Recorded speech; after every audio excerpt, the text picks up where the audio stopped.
जय श्री कृष्ण मित्रों, मैं दिनेश भारद्वाज। स्वागत है आपका अपने YouTube चैनल पर जिसका नाम है मोटिवेशनल स्पार्क। श्री कृष्ण कहते हैं कि जैसा बोओगे वैसा ही काटोगे। ये केवल एक कहावत नहीं बल्कि ब्रह्मांड का अटल नियम है। इस संसार में प्रत्येक जीव के कर्म ही उसके भविष्य की दिशा तय करते हैं। ना किसी के साथ अन्याय होता है, ना किसी को अतिरिक्त मिलता है।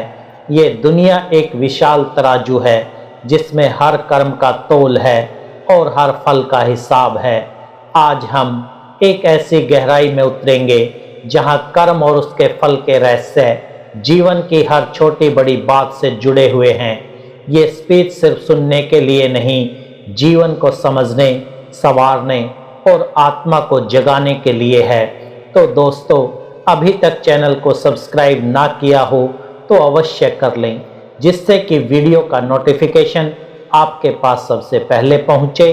और यदि तुम्हारे जीवन में कुछ भी परिवर्तन लाता है तो मुझे बहुत खुशी होगी कि मेरा प्रयास सार्थक हुआ।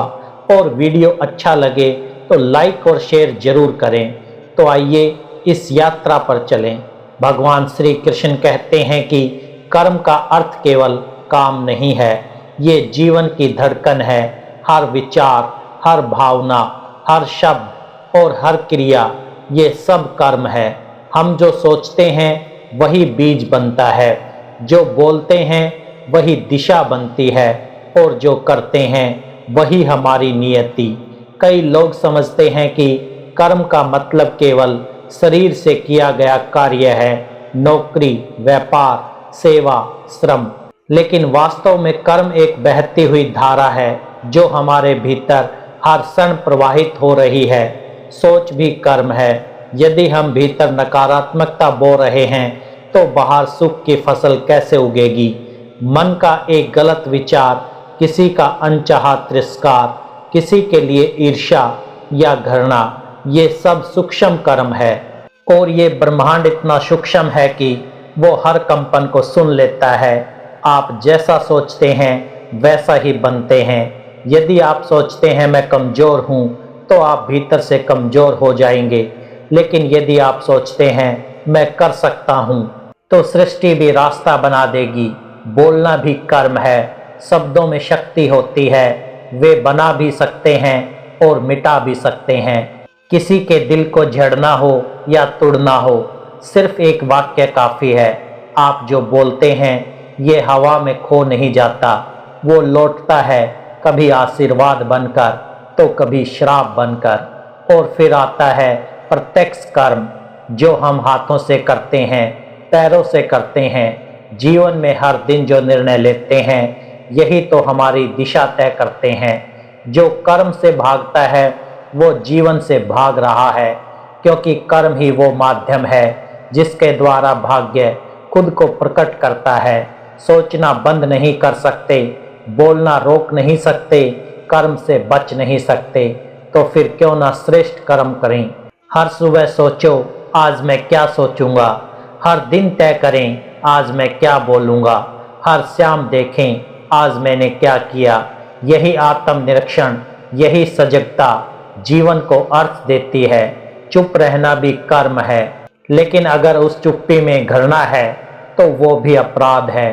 और अगर उस चुप्पी में प्रेम है तो वो पूजा है। जो कर्म करता है वो जीवन के रंग में रंगा होता है, और जो कर्म से भागता है वो स्वयं के भाग्य से भी दूर होता जाता है।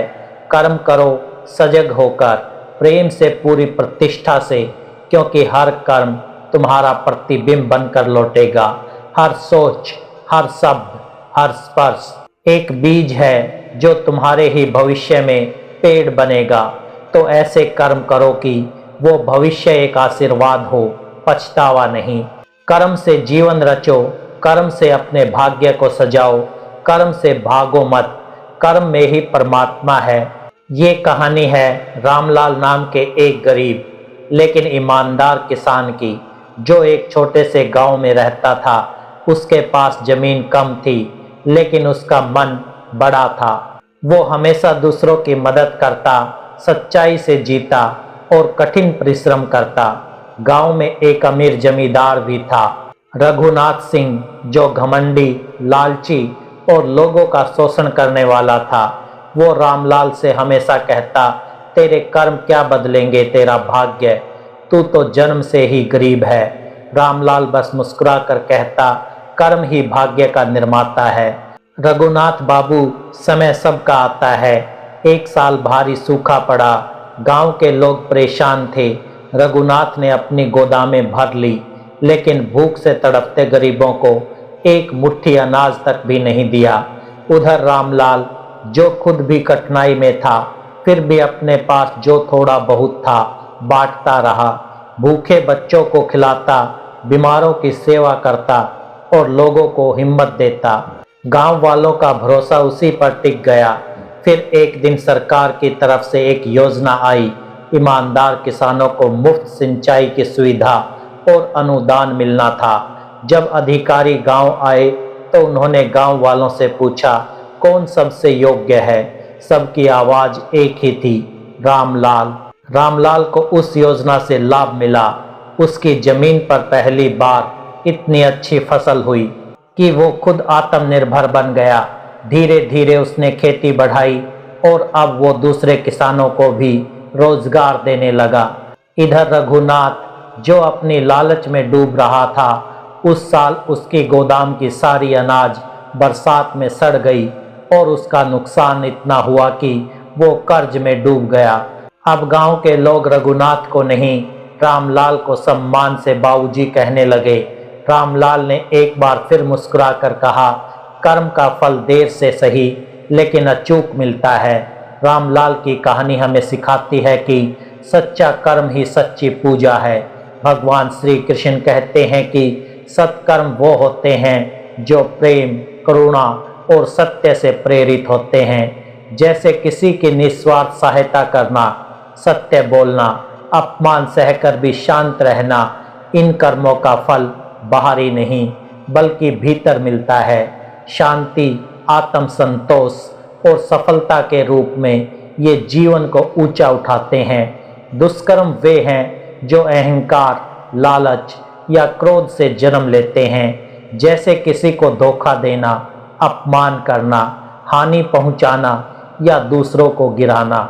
इनका परिणाम देर सवेर सामने आता है, असफलता, दुख और मानसिक अशांति के रूप में।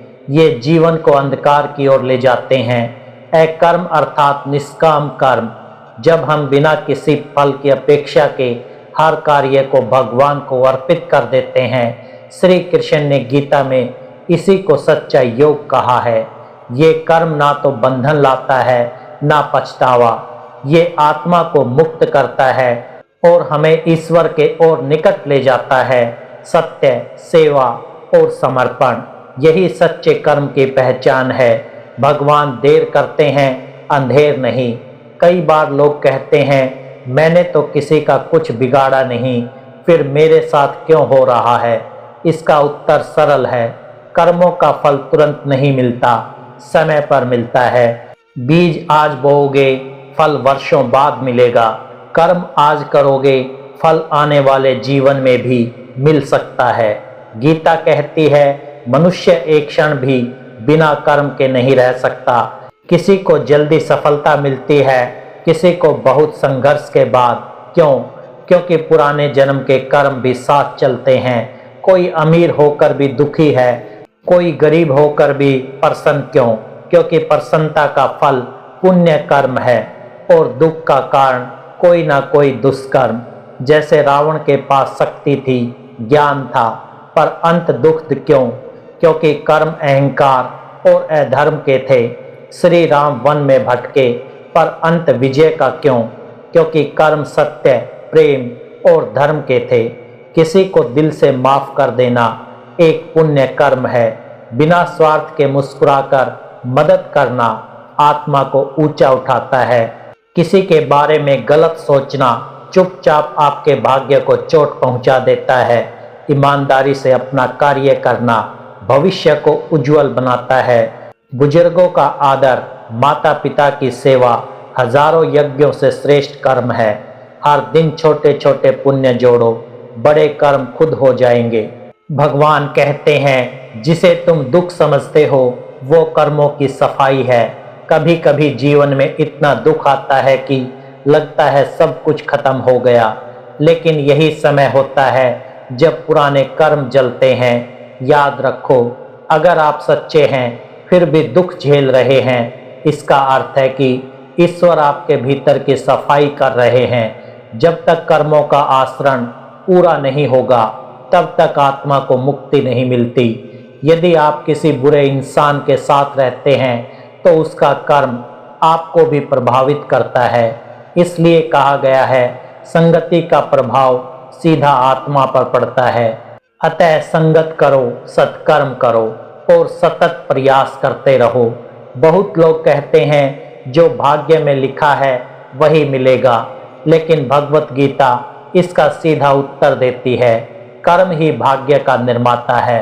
भाग्य कोई आसमान से टपकी हुई रेखा नहीं, बल्कि हमारे पूर्व कर्मों का संचित फल है। जो हम पहले कर चुके हैं वही आज हमारा भाग्य बनकर खड़ा है। लेकिन इसका मतलब ये नहीं कि हम असहाय हैं। आज जो हम सोचते हैं, जो बोलते हैं, जो करते हैं, वही हमारे आने वाले भाग्य को रच रहा है। अगर आज का कर्म बदल गया तो कल का भाग्य भी बदल जाएगा। श्री कृष्ण गीता में कहते हैं कर्म करो, फल की चिंता मत करो। यानी कर्म करते रहो, क्योंकि कर्म का अधिकार तुम्हारे पास है, लेकिन भाग्य बदलने का अवसर भी उसी के द्वारा आता है। जो सिर्फ भाग्य पर भरोसा करता है वो बैठा रह जाता है, लेकिन जो कर्म करता है वो भाग्य से आगे निकल जाता है। आज का एक श्रेष्ठ कर्म आने वाले कल की सौभाग्यशाली सुबह बन सकता है। इसलिए कर्म करते रहो, सजग होकर, समर्पण से। भगवान श्री कृष्ण ने अर्जुन से कहा था तेरा अधिकार केवल कर्म पर है, फल पर नहीं।